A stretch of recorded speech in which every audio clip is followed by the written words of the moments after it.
On behalf of Rohini College of Engineering and Technology, I welcome you all. I am Ursuline Baby, Assistant Professor, Department of Physics, Rohini College of Engineering and Technology. I am handling the subject 24 PH 101 Engineering Physics.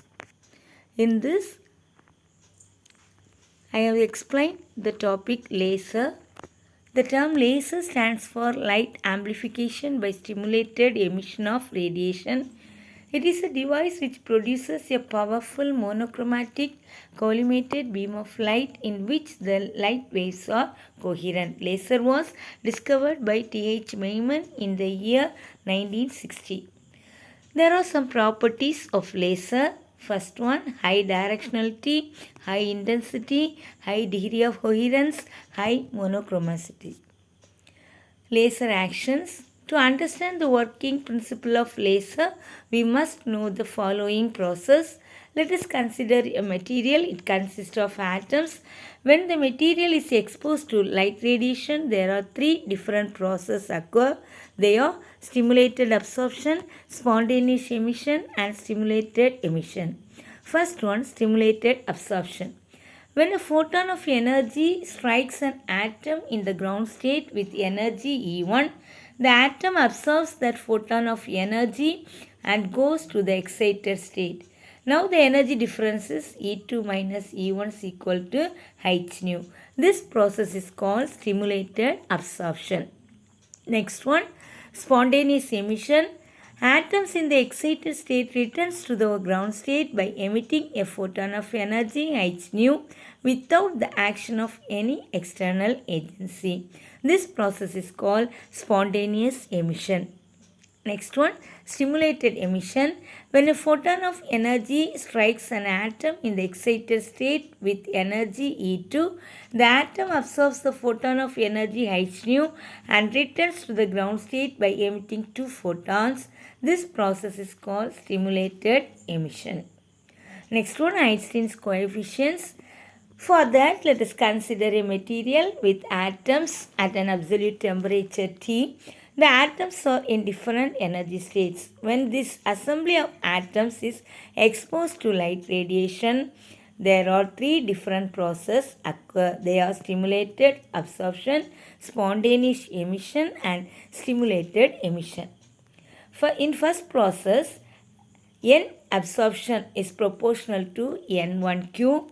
Next one, N absorption is equal to B12 N1Q. Here, B12 is the proportionality constant and it is also called Einstein coefficient for stimulated absorption. Next one, spontaneous emission. In that equation is N spontaneous proportional to N2, that is number of atoms in the excited state. Here N spontaneous equal to A21 N2. Here also A21 is the proportionality constant and it is also called Einstein coefficient for spontaneous emission. Next process, stimulated emission. In that also NST proportional to N2Q and NST is equal to B21 N2Q. Here B21 is called Einstein coefficient for stimulated emission. Next, under equilibrium condition, the upward transition is equal to downward transition. So we equalize both the equations and find out Q value. That Q value is equal to A21 N2 divided by B12 N1 minus B21 N2.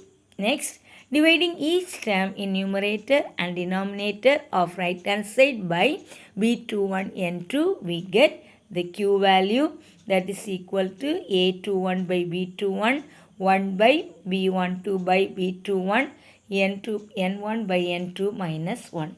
Substitute this equation in 13, we get Q value. According to Planck's radiation, we know that Q value 8 by h nu cube by c cube, 1 by e power h nu by kt minus 1. Now, compare the 13th equation and 14th equation in 15th one. Next one, A21 by B21 1 by B12 by B21 e power h2 by kt minus 1. These two equations are similar equation, so we can compare each terms of the equations.